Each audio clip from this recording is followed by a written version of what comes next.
Le sujet est tendance. Il nourrit les discours enflammés des politiques. On le sert à toutes les sauces, trop souvent pour montrer qu'on a conscience que c'est une urgence. Mais peut-on vraiment dire que la parité homme-femme est en marche? Peut-on sérieusement croire que les discriminations, les violences, les injustices, les préjugés dont elles font l'objet aient vraiment reculé?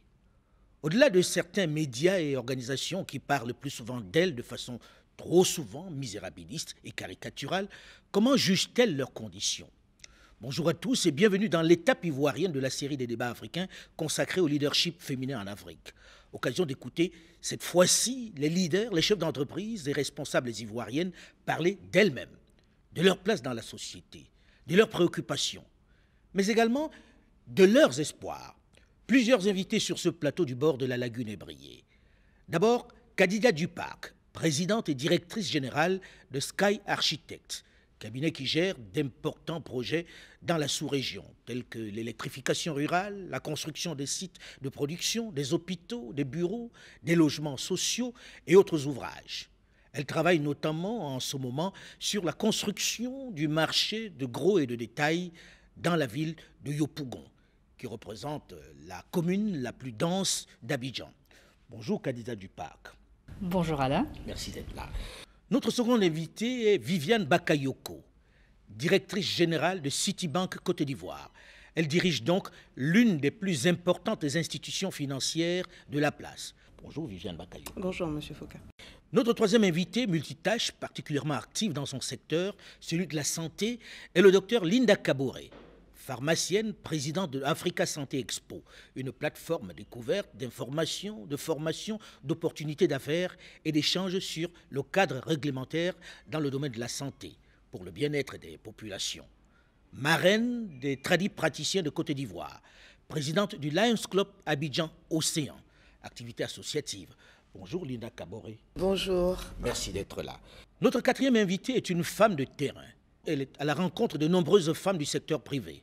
Mariam Djibo, directrice générale d'Advance Côte d'Ivoire, l'une des plus importantes institutions de microfinance en Côte d'Ivoire et ancienne présidente du groupe de réflexion Initiative Côte d'Ivoire. Il faut préciser qu'elle a une impressionnante expérience professionnelle dans divers métiers de la finance. Bonjour Mariam Djibo. Bonsoir Alain. L'idée de cette série est partie du fait que la plupart des femmes en Afrique ne se reconnaissent pas toujours dans celles particulièrement, on va dire, malheureuses et tyrannisées que les médias présentent lorsqu'on parle d'elles. Pensez-vous que les médias internationaux sont dans la caricature lorsqu'elles évoquent les femmes africaines? Ma question s'adresse d'abord à Mariam Djibo. Est-ce qu'on en rajoute Je pense qu'en fait, tout dépend de l'angle de traitement de l'information. C'est vrai que l'Afrique dont on veut parler est une Afrique pour laquelle on veut susciter de l'aide, on veut susciter de l'accompagnement. Donc c'est vrai qu'il est important aussi de montrer des images et des réalités qui sont tristes ou qui témoignent en gros du gros retard de développement du pays. Mais aussi, il est vrai qu'on n'a pas suffisamment, d'images, de réussite, d'histoires positives à montrer, mais ça c'est peut-être aussi un peu de notre Justement, faute. j'allais le dire, on a le sentiment que lorsqu'il s'agit de parler des choses positives, ce sont les femmes qui sont réticentes. Lorsqu'on invite les femmes sur les plateaux, on a le sentiment qu'elles ne veulent pas venir. Là, je m'adresse par exemple à Mme Bakayoko. Est-ce que vous n'avez pas aussi le sentiment que cette image, qui n'est pas forcément la meilleure, vient aussi du silence de ces femmes-là? Oui, mais partiellement. Elle provient du silence de ces femmes parce qu'avant tout, je pense que c'est une question d'éducation, c'est une question de culture, c'est une question de tradition, de voir de là d'où on vient. Mais cette tendance a de plus en plus, on le constate, on constate un changement. Maintenant, elles sont beaucoup plus émancipées. C'est vrai qu'il y a une certaine, diversité et disparité en même temps. On ne trouvera pas les mêmes réalités en Côte d'Ivoire, par exemple, qu'au Congo. Parce que j'ai été directrice générale au Congo pendant 4 ans, donc je sais de quoi il s'agit. Il y avait moins de femmes dans le secteur? Il y avait moins de femmes dans le secteur bancaire, précisément. Il y avait moins de femmes également dans le secteur, tout simplement, et même en secteur public. Au Congo, de 2013 à 2017, lorsque j'y étais, nous n'étions que 2 femmes et il n'en restait qu'une seule, c'est-à-dire moi, les 2 dernières années. Donc imaginez... Mais c'est quand même paradoxal lorsqu'on sait que le Congo a une vieille tradition on va dire, d'éducation. L'école là-bas était quasi obligatoire depuis le départ. Comment expliquer? Je vous le concède, mais il n'en demeure pas moins que ça reste, je dirais, la mama. Aussi surprenant que ça puisse paraître, je suis en plein meeting avec des responsables politiques et qui m'appellent et qui me disent « maman ». Donc c'est le premier choc. Tradition dans la région congolaise. Absolument. La femme, c'est maman. Donc c'est le respect. Et c'est dire que c'est un respect qui, de par sa tradition, est plutôt cantonné à autre chose, je dirais, que de prendre le micro, de s'émanciper, de parler de soi et de partager, je dirais, son expérience. Mais ceci dit, si je prends le cas en Côte d'Ivoire, nous avons de plus en plus justement de femmes leaders, nous sommes toutes présentes ici, et qui ont de la voix. D'accord. Toujours dans le secteur bancaire, aujourd'hui nous avons, et c'est important de le souligner, 80%, je dirais, d'une des grandes banques de la place à réseau, 80% de ces caissières se trouvent être des femmes. Est-ce que ça veut dire qu'elles ne peuvent pas être plus que des femmes? Pardon, je dirais plus que des, pas plus que des femmes, mais plus qu'être caissières. Et il y a, je pense, de quoi à faire. Nous sommes 3 femmes aujourd'hui dans le secteur bancaire à être directrices générales. C'est incroyable. Mais comment l'expliquer? Parce que quand on regarde dans les salles de classe, et pas seulement maintenant, les femmes, elles étaient très souvent plus brillantes. Et elles étaient plus nombreuses dans les salles de classe. À quel moment on les perd en chemin? Alors, on les perd... Ah, pardon. Allez-y. Alors, on les perd à diverses étapes. C'est vrai que... Du parc. Voilà. C'est vrai qu'à la base, déjà, les femmes ne sont pas les plus nombreuses dans les classes, même si elles sont les plus brillantes. Elles ne sont pas les plus nombreuses. Pourquoi? Parce que... Encore aujourd'hui? Encore aujourd'hui. J'ai eu le sentiment qu'elles étaient plus nombreuses. Elles sont plus nombreuses qu'avant. Mais elles ne sont pas encore assez nombreuses. Je veux dire qu'aujourd'hui, dans les villages, la priorité est toujours donnée aux garçons lorsqu'il s'agit d'aller à l'école. C'est systématique. Aujourd'hui, dans un pays émergent comme la Côte d'Ivoire. Donc, même aujourd'hui, c'est vrai qu'on a plus de femmes qu'avant, mais on n'en a pas suffisamment. Mais à quel moment on les perd? Alors, on les perd d'abord au moment de passer à l'étape du CM2, quand elles ont leurs règles. Ça, c'est un grand facteur, en fait, de sortie de l'école. Comment ça? Pour la simple raison, ce n'est pas un phénomène qui est propre à la Côte d'Ivoire, mais à la plupart des pays émergents et qui est très sensible en Inde aussi. Au moment où elles ont leurs règles, il n'y a pas de dispositif, il n'y a pas de toilette, il n'y a rien pour elles pour se changer. Et effectivement, et ce simple facteur-là fait qu'en général, elles préfèrent rester à la maison. Quand on ajoute à ça les douleurs, les moqueries, parce que ça arrive très souvent, une bonne majorité des filles déjà vont partir à cette étape-là. Ensuite, entre, on va dire, le CM2 et puis jusqu'à la terminale, il y a beaucoup de grossesses précoces. Parce qu'on a toujours des problèmes de formation en termes d'éducation sexuelle, il y a des gros tabous aujourd'hui, et donc il y a beaucoup de jeunes filles qui vont partir à cette étape-là. Et ensuite, il y a aussi le fait, entre la maternelle et la terminale, que dès que la famille a des problèmes de trésorerie, les premiers enfants qu'on va sortir de l'école, ce sont d'abord les filles, parce que c'est sur le garçon que va reposer... Mais surtout en zone rurale, non? Non, pas seulement. Dans les centres urbains, c'est pas pareil, non, même dans les quartiers populaires aussi, quand il manque de moyens, la fille reste à la maison pour aider sa mère à la tâche et le garçon reste à l'école. Alors là, Linda Kaboré, vous avez une expérience là-dedans, vous allez voir les enfants dans des quartiers. Vous sentez le même phénomène dans cet environnement-là? Là, par exemple, vous étiez dans un quartier il y a quelques jours. Ce matin. Avez-vous le même sentiment aujourd'hui? Non, c'est tout à fait ce que Kadi a dit. On ne se rend pas compte, mais même quand je fais des réunions, etc., il y a beaucoup de jeunes filles qui ne peuvent pas rester, surtout en période de carême, parce que ce sont elles qui vont faire la cuisine à la maison. Elles me disent, marraine, je ne peux pas parce que c'est moi qui dois aller préparer le repas. Ça vient c'est culturel. Comme disait Viviane, c'est culturel. La fille est toujours la première sacrifiée. Parce que, surtout depuis le temps, et la colonisation a fait qu'on a donné plus le savoir d'abord aux hommes, aux petits garçons. Ici, en Côte d'Ivoire, il y a 40% des filles qui vont à l'école 43, je crois, contre 57 des petits garçons. Et ça, quand on compte, c'est les petites classes. Et plus on monte, plus l'écart est grand. Et ces petites Vous voulez dire que ces traditions-là ont la vie si dure? Bien sûr. Avec les gens que l'on voit en ville aujourd'hui, on a le sentiment que Mais quel ça pourcentage? s'estompe. Quel pourcentage? Et ça augmente d'année en année.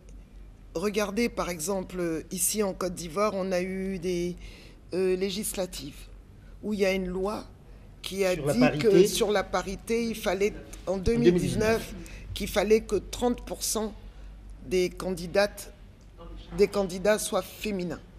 Bon, d'abord, il n'y en a eu que 15%. 15%. Donc, mais quelquefois, quand on dit ça, on dit les femmes ne sont pas là. On va quelquefois les chercher au forceps pour les amener à faire de la politique. Non, mais il y a de la pression aussi, parce que les gens disent que les femmes ne vont pas y arriver alors que c'est les contraires. Oui, mais moi j'ai vu des politiques qui étaient en train de chercher des femmes pour mettre dans des listes. Oui, mais justement, parce qu'elle s'occupe du social, elle s'occupe de la santé. C'est peut-être le moment pour ces femmes-là. Mais il y a une formation. Donc la formation politique a lieu jusqu'en 2023. Donc il faut se dire que dans 5 ans, il y aura beaucoup plus de femmes. Il y a plus de 85 femmes qui sont en formation. Non, mais là, je voudrais quand même que, puisqu'on parle aux femmes aussi, peut-être qu'il y a une responsabilité là-dessus, non, Viviane, de la part des femmes, de dire, moi, je ne vais pas faire de la politique. Dans leur esprit, ce n'est pas pour elles, parce que j'ai vu des mouvements politiques qui cherchaient des femmes pour les mettre sur la liste. Moi, je suis tout à fait d'accord. Il faut avoir un discours quelque peu, je dirais, balancé et équilibré là-dessus. C'est vrai que le Parlement ivoirien aujourd'hui ne compte que pour 12% de femmes. Ça, 12%. C'est clair. Oui, et nous sommes passés de 28 à 34. Ça vient. Et donc, d'année en année, on voit la croissance. Et je suis d'accord avec toi qu'il faille aller chercher ces femmes-là afin qu'elles puissent s'exprimer et avoir cette volonté d'être au devant. D'où les formations. D'où les formations. Donc ça, c'est un point valide. Ceci étant, elle-même que de le faire, il y a quelques limites. Je vais revenir encore au milieu bancaire et au point que tu émettais tout à l'heure, à savoir, mais où est-ce qu'on a loupé le coach? Écoute, je donnerai même 2 exemples. Un exemple que je vois en tant que directrice générale depuis 7-10 ans, j'ai des collègues qui décident à un moment, qui sont très bien placés et qui sont en passe, je dirais, d'être promus, mais qui décident pour des raisons, je dirais, d'instinct maternel, pour des raisons de responsabilité sociale, que de prendre des années sabbatiques et de s'occuper de leurs enfants, de leur mari. Il est plus facile pour le mari d'être en expatriation et d'avoir toute sa famille qui le suive que l'inverse. Et la preuve, moi j'en suis la preuve vivante. Alors j'ai passé 4 ans et demi au Congo, mais j'ai laissé quand même mon mari et mes enfants en Côte d'Ivoire. Je veux dire, bon, c'est une exception et c'est une chance que j'ai eue que d'avoir une mère, que d'avoir des sœurs et d'avoir un époux, je dirais, compréhensif. Mais combien penses-tu qu'ils seraient prêts à le faire à un moment de ce tournant de cette carrière? Le dernier point sur lequel peut-être je veux revenir avant que Myriam, je suis sûre, mentionnera quelque chose, c'est que nous sommes dans des économies qui sont, je vais dire, limitées pour l'instant, d'accord? Donc avec des tailles pour lesquelles tout le monde essaie de se battre pour un même gâteau donné. Alors, pour les multinationales pour lesquelles nous travaillons, moi je travaille pour Citibank, c'est la première fois, le débat des femmes n'est pas singulier à l'Afrique ou à la Côte d'Ivoire, c'est la première fois au monde qu'on a un CEO, je dirais, d'une banque internationale, Jane Fraser, pour laquelle je travaille aujourd'hui. Et ça attire les femmes parce que, comme tu disais tout à l'heure, ça a ce caractère de leadership et on motive. Mais quand on revient en Côte d'Ivoire et qu'on se rend compte que dans les CV que l'on reçoit, on a plus d'hommes, je dirais, pas autant, mais on a plus d'hommes que de femmes, tout simplement parce qu'elles se retirent. À un moment, il y a un choix à faire. Et cette question de choix, du point de vue de la limitation de nos économies, elle se pose. Pourquoi? S'il faut que je parte de la Côte d'Ivoire... Rapidement. S'il faut que je parte de la Côte d'Ivoire pour éventuellement avoir ce caractère régional en termes de position et de rôle, il faudrait que je sois prête à m'expatrier. Là, aujourd'hui, c'est vrai que tu as mentionné que je suis directrice de la Côte d'Ivoire, mais je gère également les multinationales de l'Afrique francophone et de l'Afrique centrale. Mais je suis en Côte d'Ivoire, tant mieux pour moi. On m'aurait demandé, mais écoute Viviane, il faudrait que tu ailles au Gabon, il faudrait que tu ailles au Sénégal.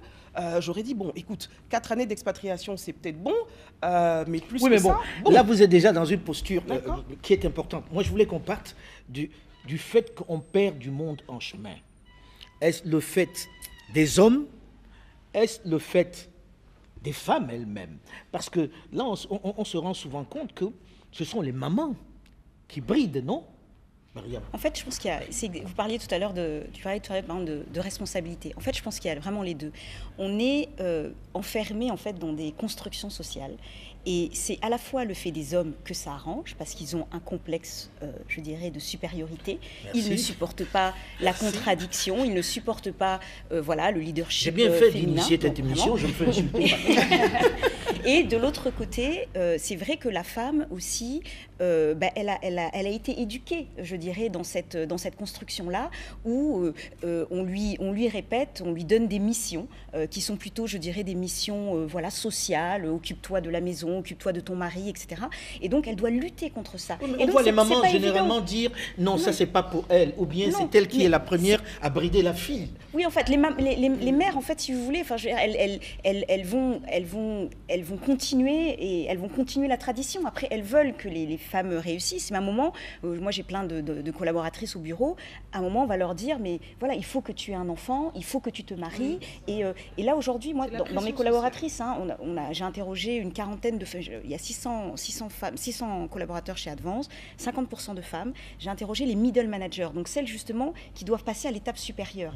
81% d'entre elles expliquent qu'elles ont du mal à concilier la vie privée et la vie professionnelle. Elles ont peur qu'on leur demande plus et donc elles ont peur d'aller plus haut. Et donc pour ça, elles ont plutôt tendance à se retirer parce qu'elles ont peur de ne pas être à la hauteur des engagements qu'on va leur demander à côté de toute la charge familiale, etc. Donc il y a vraiment cette construction sociale-là et qui en plus, je dirais, renforcée dans nos sociétés par rapport, je dirais, aux pays développés par le poids de la religion. Tous les prophètes sont des hommes. Vraiment, ça, vraiment, il y a ça. Il y a des femmes, il y a quelques femmes. Je pense que... Non, mais ce qu'elle a dit, c'est vrai. On rajoute au débat, là.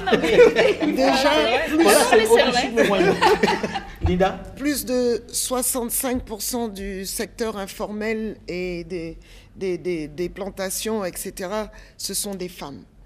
Ensuite, les directrices, enfin, celles qui dirigent les petites entreprises, on arrive maintenant à 20%. Et les moyennes entreprises, comme nous, je crois, les pharmacies, c'est les moyennes entreprises, on est à 9%. Pourtant, en pharmacie, 56% des pharmacies sont tenues par des femmes. Ça, c'est exceptionnel, ça doit être l'un des seuls métiers. Oui, et plus on monte, et là, quand on arrive au sommet, on est peut-être à 0% ou à 1% seulement des dirigeants qui sont CEO. Et c'est toujours du fait des hommes ou quoi? Les pharmacies, pourquoi? Parce que, d'abord, à la fac, elles sont encore beaucoup plus nombreuses, mais parce que c'est un métier qui... C'est vrai que c'est un sacerdoce, on est derrière notre comptoir toute la journée, et qu'on est tenu d'être derrière notre comptoir. Mais on arrive aussi à concilier vie professionnelle et vie sociale parce que on a des assistants, donc en général, si on est dans une petite ville, on peut rentrer à la maison et s'occuper des enfants, etc. Mais on a remarqué que dans notre profession, on a eu notre congrès la semaine dernière, la salle était remplie de femmes. Donc les femmes sont... Il y a un mouvement aujourd'hui. Et je vais vous dire que ces fêtes comme le 8 mars, qu'on négligeait un petit peu avant, ce sont des boosters et qui, maintenant, les femmes se rendent compte de la valeur qu'elles ont. Mais bon, dans certains pays, c'est juste l'occasion de la fête, hein, pour le 8 mars. Non. Dans d'autres pays, c'est férié. Dans d'autres pays, c'est férié. Et il se passe ces jours-là des prises de conscience. Je peux y arriver. Ils sont rares, hein, ces pays-là, parce que j'en connais en Afrique centrale où c'est le jour où tout est autorisé pour la femme. Elle revient généralement le matin. Non, là c'est autre chose. Mais ici, il y a énormément de formations. tous les jours des formations d'associations pour les femmes, pour leur apprendre à entreprendre, etc. Et ça, je le vois de plus en plus. En ce qui concerne le fait qu'il y ait 66% justement de femmes qui sont dans ce métier libéral, il y a également le caractère de la flexibilité. Sur le continent africain, absolument, tu disais tout à l'heure, on a 20 à 24% d'entrepreneurs qui sont des femmes. Autant dans le secteur informel que dans le secteur formel. Et c'est tout ça qui fait en raison de la flexibilité en raison du de la temps. flexibilité. Alors j'ai envie de poser la question à Madame Duparc, Kady Duparc. Dites-moi, quand on décrit ça, on a l'impression qu'en face, on a des hommes qui tiennent absolument à leur primauté. Alors, oui, là, je vois Linda qui tout de suite acquiesce. Mais est-ce qu'il n'y a pas une évolution de ce côté-là aujourd'hui? Du côté des hommes? Oui. Une certaine évolution dans les jeunes générations, enfin une certaine partie des jeunes générations, pas toutes. Ah ouais? Oui, pas toutes. D'accord. Oui, effectivement, cette génération d'hommes qui ont été élevés par des femmes comme nous sont beaucoup plus conscients des inégalités, du manque d'équité, parce qu'ils ont vu leur mère se battre énormément. Moi, je vois mes fils et j'en vois d'autres, les fils de mes amis, et cette génération-là est consciente. Elle est consciente et puis elle est éclairée et responsable. Et je pense qu'on ne peut pas éternellement parler d'équité et d'égalité en occultant le rôle des hommes, parce qu'on ne peut avancer dans ce sens-là que justement en éduquant, en formant, en convainquant. Je vois aujourd'hui un simple exemple. La plupart de nos gouvernants ont signé un certain nombre de lois, décrets, surtout en Côte d'Ivoire par exemple, pour l'égalité, pour l'équité, qui si elles étaient appliquées, mais nous serions paradis, ce serait le paradis ici. Sauf qu'elles ne sont pas appliquées. Mais ils vous disent qu'on ne voit pas ces femmes venir, qu'ils ont fait des lois, mais en face, il n'y a personne qui semble se mobiliser pour ça. Non, mais elles sont intimidées par qui? Non, mais c'est pas... Vous avez l'air intimidée?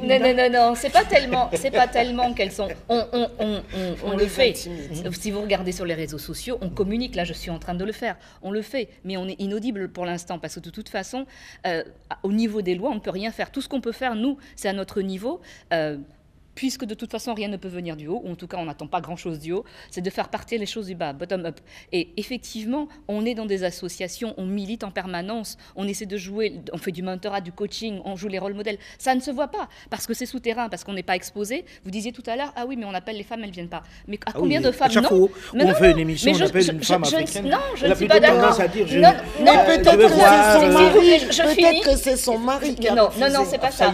C'est la même chose. Non, au-delà de ça, c'est pas forcément le mari. Non, je dis peut-être. Oui, mais si je peux continuer. Moi, je connais énormément de femmes chefs d'entreprise ou leaders qui aiment le micro, qui sont prêtes à parler, mais on leur tend jamais le micro, justement. Tout à l'heure, j'intervenais dans un panel, j'étais la seule femme. Et encore, il faut se battre pour y être. Donc peut-être que des personnes comme vous nous tendent le micro de temps en temps, mais la plupart du temps, ces micros ne sont tendus qu'à des hommes. Et moi, ma collaboratrice est une femme. Et nous faisons une bagarre permanente pour qu'il y ait parité. Mais elle, si elle était là, elle vous dirait, c'est la plus grosse difficulté que j'ai à faire venir les femmes pour parler d'elles ou pour parler de leur activité. Donc il y a quelque chose... Je vais vous l'expliquer. Je finis juste sur le sujet des hommes. De toute façon, aujourd'hui, ce sont les hommes les signataires des lois, ce sont les hommes qui sont dans les lieux de pouvoir, et sans leur collaboration, nous n'arriverons à rien. Donc nous sommes obligés d'aller les chercher et de travailler main dans la main, sinon on n'y arrivera pas. Et je peux vous dire qu'effectivement, il y a du changement, et de manière nécessaire, puisqu'on n'est pas invisible, il va falloir qu'ils tiennent compte de nous. Maintenant, pour en revenir à cette invisibilité des femmes, oui, vous avez raison. La responsabilité n'est pas entièrement due aux hommes. Non, les hommes, oui, les hommes. Non, mais bien sûr, ils ont le pouvoir. Et jamais on ne lâche le pouvoir comme ça quand on l'a, de manière aussi simple. Donc ils se défendent, nous on se bat, mais ils se défendent bien. Mais ceci étant, nous avons notre part de responsabilité sur plusieurs plans. La première chose, c'est que nous avons, pour la plupart des femmes, et vous avez raison sur les mères, nous avons engrammé un tel nombre de croyances limitantes, nous avons tellement engrammé d'injonctions de la société, de la religion, de la culture qui nous, surtout dans nos sociétés africaines qui sont très paternalistes et où même traditionnellement la place des femmes n'est pas la meilleure, sauf pour celles qui sont dans les sociétés matrilinéaires. Donc nous avons tellement engrangé d'injonctions. Une fille c'est doux, une fille c'est gentil, une fille ça réclame pas, une fille c'est au service de ses frères, une fille, une fille. Linda, je te disais, je t'entendais, je la taquine, je t'entendais dire la dernière fois, non mais la stabilité du foyer, la responsabilité de la stabilité, de l'harmonie du foyer, ça repose sur sur la femme. Waouh, mais quelle charge mentale, excuse-moi. Ouh, mais pourquoi sur nous? Pourquoi? Oui, ça repose sur nous, mais pourquoi pas sur eux?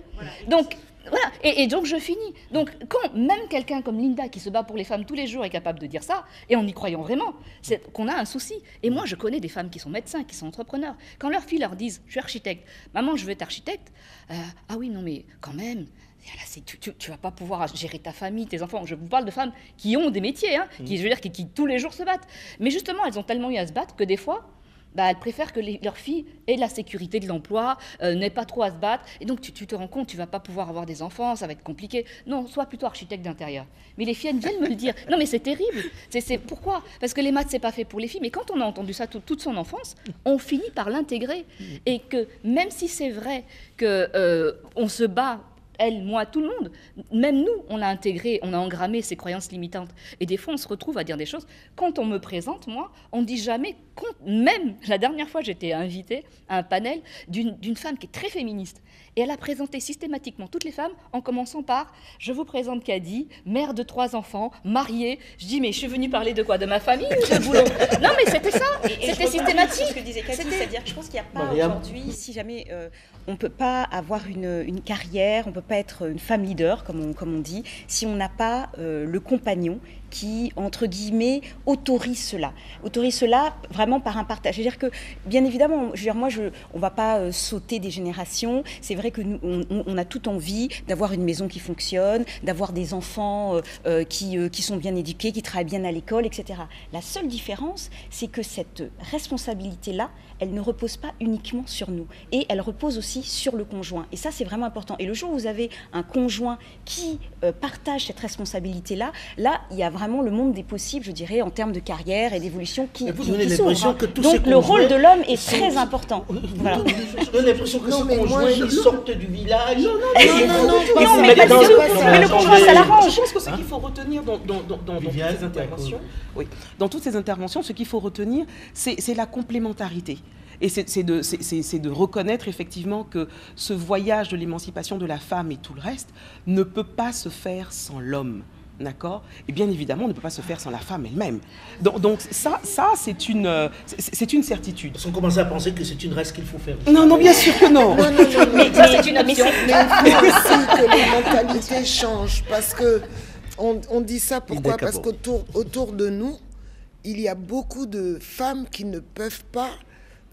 moi, par exemple, Dieu merci, j'ai un mari qui est très compréhensif et qui ne m'empêche pas... Là, vous vous raccrochez au après tout ce que vous avez dit.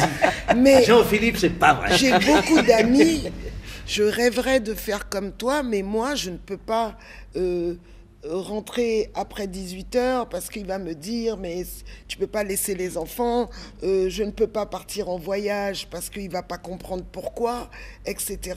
Mais est-ce que vous n'avez pas le sentiment que les hommes aussi, quand ils doivent aller en voyage, ils doivent négocier? Parce qu'on a le sentiment que le garçon se lève, il te dit que je pars en voyage. Pas véritablement. Je pense qu'ils ont cette capacité de mettre au devant leur responsabilité sociale et vis-à-vis de la famille. Je dois le faire pour prendre soin de vous. Voilà. Ils ne se demandent pas qui va faire les courses. Mais pourquoi pas la réciprocité? Mais dans le même temps, ils ne sont pas tous dans votre cas. Je veux dire, c'est très souvent lui qui prend soin de la famille. N'est-ce pas? Non, mais quand il s'en va, il ne se demande pas qui va amener l'enfant chez le médecin, il ne se demande pas qui va faire les courses. Il part vraiment l'esprit léger. Et ce qui est important dans ce que tu viens de dire, parce que tu viens de mentionner, c'est lui d'un point de vue pécunier qui prend soin de la famille. Rappelle-toi une chose, c'est que du point de vue des statistiques dernières, de McKinsey d'ailleurs, il mentionne très bien que 25% des entreprises qui voient des femmes dans leur conseil d'administration arrivent à augmenter de 20% en plus avant impôt leurs résultats. Bah, évidemment. Tu Pourquoi expliquer? Mais tout simplement parce qu'on a une vision complètement différente. C'est la complémentarité dont on parlait tout à l'heure. À savoir que l'homme est beaucoup plus, je dirais, en matière de prise de risque. Je veux dire, c'est le taureau. La testostérone absolument, il fonce dans la masse. Enfin, c'est toi qui l'as dit. Parce que tu le penses tellement. Mais en ce qui concerne la femme et la femme responsable de surcroît, elle va dans le détail, elle cherche justement à savoir pourquoi, comment, et tu vois, il y a toute cette analyse que l'homme ne fera certainement pas. Au-delà de ça, il y a ça, mais le les facteurs aussi qu'ils ont analysés, c'est le fait que les femmes, de leur parcours en fait, vu qu'on doit s'occuper de nos parents, de nos enfants, de notre mari, du métier que l'on fait, on est multitâche, on est polyvalente. Et ça, c'est un atout, justement, à ce niveau de responsabilité, c'est un véritable atout. Deuxièmement, on a de grandes capacités dans tout ce qui est relationnel. Pour une femme, ce qui compte quand il faut progresser, c'est la compétence. Pour un homme, c'est le pouvoir. Et ça, c'est des choses qui, à ce niveau de responsabilité-là, comptent beaucoup. Je voudrais revenir aussi sur, tu parlais tout à l'heure du fait de la responsabilité des femmes. Pourquoi on ne vient pas se mettre devant vos micros, tout ça? Parce qu'on a tendance à s'auto-censurer également. Pourquoi? Parce qu'on est perfectionniste. Une femme, si elle n'est pas... Si, c'est vrai. On va dans le détail. Non, c'est vrai, dans la mesure où, si on n'est pas sûr d'être compétente à 100% sur quelque chose, on ne le fait pas. Un homme ne se pose pas toutes ces questions-là. Et c'est prouvé, c'est démontré, qu'un homme, même s'il a 40% des compétences, il fonce. C'est pas grave. Nous, si on ne maîtrise pas l'entièreté de la chose, on va avoir du mal à venir. Et l'ambition est connotée quand même négativement du côté des femmes. Exactement. C'est vrai que c'est un souci. Vous avez l'homme ambitieux, voilà, c'est positif. L'homme ambitieux et l'homme qui réussit, il est aimé. Je crois qu'il y a une étude de Viviane de Beaufort, là, qui est professeure à l'ESSEC, qui disait ça, et qui dit, voilà, un homme qui réussit, il est aimé des hommes et des femmes. Une femme qui réussit est détestée de détestée de tout le monde. Donc vraiment, c'est les femmes aussi. Non, tout à fait. Et les femmes aussi. Oui, tout à fait. Et donc l'ambition, voilà, on ne l'assume pas. On a, comme disait Kaldi, il y a le souci de la perfection. On a la peur. On vit avec des peurs. La peur de ne pas être une bonne mère, la peur d'être une bonne épouse, d'être une mauvaise collaboratrice, de ne pas être une bonne directrice générale. Voilà. Et donc toutes ces peurs-là, voilà, elles. Vous pensez que nous aussi, on n'a pas peur, franchement? Non, on a le sentiment que on n'est que des taureaux, on n'agit pas en y pensant. Je vois l'amour. Ce n'est pas une question. Non, vous avez. En fait, ce qui se passe, c'est que l'homme, il a peur que si la femme n'est plus à la maison, qui va prendre en charge tout ce qu'elle fait? C'est-à-dire que s'il a une femme qui prend tout ça en charge, il faut qu'elle continue de prendre entièrement en charge la maison. Tandis que l'homme, il se dit, si elle me laisse tout ça sur le dos, moi, je ne vais pas y arriver. Et c'est pour ça que les hommes sont souvent un facteur bloquant. Mais ce que disait Mariam, une femme n'a pas le droit à l'erreur. Et puis, surtout, les femmes, elles sont là elles-mêmes à te guetter. Moi, je sais que tous les jours, j'ai la réflexion, mais et ton mari, qu'est-ce qu'il te dit? Et tes enfants? Je dis, mais je m'occupe de mes enfants. Et moi, j'ai expliqué à mes enfants depuis qu'ils sont petits, ce n'est pas la quantité de temps qu'on passe ensemble, mais c'est la qualité du temps qu'on passe ensemble. Parce qu'il y en a, tu peux rentrer tous les jours à 17h à la maison, mais si tu ne fais rien avec tes enfants, c'est comme si tu n'étais pas rentré. Si c'était un homme qui disait ça, on allait dire, voilà le monsieur non, va mais c'est important. Il nous explique parce ça que comme ça. C'est facile de nous reprocher de ne pas être à la maison, mais il faut que les moments que tu passes avec ta famille soient intenses, inoubliables. C'est valable pour nous aussi. Alors, j'ai envie de dire, vous êtes des femmes leaders, il y a des filles qui vous regardent, qui aimeraient vous voir plus souvent, qui aimeraient vous écouter plus souvent parce qu'elles ont besoin d'espoir, parce qu'elles ont besoin d'en finir avec cette image misérabiliste que vous reprochez à l'ensemble des médias. Dans quel domaine doivent-elles aller? Qu'est-ce doivent-elles faire pour prendre la place qui est la leur, qui n'attend qu'elles? Je pense qu'il n'y a pas de domaine prédéfini pour une femme ou pour un homme. Tout est question de compétences, tout est question de formation continue, tout est question de vision. Est-ce qu'elle doit comprendre que le mariage n'est pas la fin? Donc, elles doivent d'abord comprendre. Moi, j'ai été élevée avec la phrase qui n'arrêtait pas justement de résonner. Ton premier mari, c'est ton travail. Maintenant, au fur et à mesure... Mais ça devait venir de ton père, pas de ta mère. Sûrement de ma mère. Ah bon? Oui, enfin, des deux, mais plus de ma mère. En tout cas, je l'entendais bien venant d'elle. Donc, mais ceci étant, je veux dire, ça n'est pas une revanche envers quoi que ce soit. C'est une question, je dirais, d'équilibre. Donc, il est important que les jeunes puissent comprendre que tout est une question de formation. Aujourd'hui, le capital humain, hommes et femmes, ne peut qu'être que complémentaire. On a déjà compris que c'est un impératif commercial que d'avoir une femme dans son entreprise. au sein de la City, et je suis contente d'y être parce qu'on développe véritablement, et donc du coup je développe ces idées, des idées quand en termes de recrutement on applique le 2+2, 2 femmes et 2 hommes en ce qui concerne ceux qui doivent faire l'interview. Au niveau des candidats... Mais est-ce que vous avez suffisamment de candidats dans ce cas-là? Moi, même si on les a pas, aujourd'hui qui m'a dit... on va les chercher. Oui, parce qu'elles me disent... Celle que j'ai rencontrée aujourd'hui me dit, quand j'ai besoin de 4 femmes, j'ai souvent du mal à avoir les 4 femmes. Non, c'est vrai. Je confirme qu'on a, on a tout ce problème. Et puisque vous parliez d'orientation, moi, je vais les exhorter vraiment à arrêter de s'orienter en marketing, communication, vraiment. Je n'en peux plus. 99% des femmes font marketing, commercial. En fait, elles s'orientent prioritairement vers les métiers qui ne demandent pas trop d'expertise, trop d'engagement, bien qu'en marketing et communication, il peut y avoir de l'expertise, mais elle s'arrête au niveau où justement on n'a pas cette expertise-là, on n'est pas pointu, et qu'elle s'oriente plus vers des métiers qui soient plus techniques, qui soient peut-être plus financiers. Moi, je suis dans le bâtiment. Je suis architecte, mais je galère, mais c'est une vraie galère de recruter des femmes. C'est surtout des femmes ingénieures, des femmes techniciennes, des femmes architectes. Ça commence. On est à, je crois, 20% de femmes architectes contre 80% d'hommes, et ça, c'est une vraie progression. Hein. Avant, c'était et là, c'est pas la faute des hommes. Hein. Non. Là, pour le cas, c'est systémique, c'est la faute de la société plus que de la faute des hommes. Mais c'est vraiment important qu'elles s'orientent vers ces métiers-là parce qu'il y a de l'emploi rémunéré, hein, et plutôt que de s'engouffrer vers des métiers type marketing, communication, où elles vont de toute façon finir au chômage, parce que c'est ce qui arrive aujourd'hui. Donc je les exhorte à ça, il faut oser, vous avez les compétences, vous avez l'intelligence, vous avez la place, elle est là pour vous, nous sommes nombreuses à vous attendre, mais osez, il faut oser. Moi, quand même, ce que je voudrais qu'on retienne, c'est parce que vous disiez tout à l'heure la faute des hommes. Non, en fait, on n'est pas du tout en train de dire que c'est la faute des hommes. Tout ce qu'on leur demande, non, vraiment, tout ce qu'on leur demande, c'est vraiment de nous accompagner, vraiment, pour faire changer les choses, parce que sans eux, on n'y arrivera pas. Donc, il faut qu'on ait plus de femmes politiques.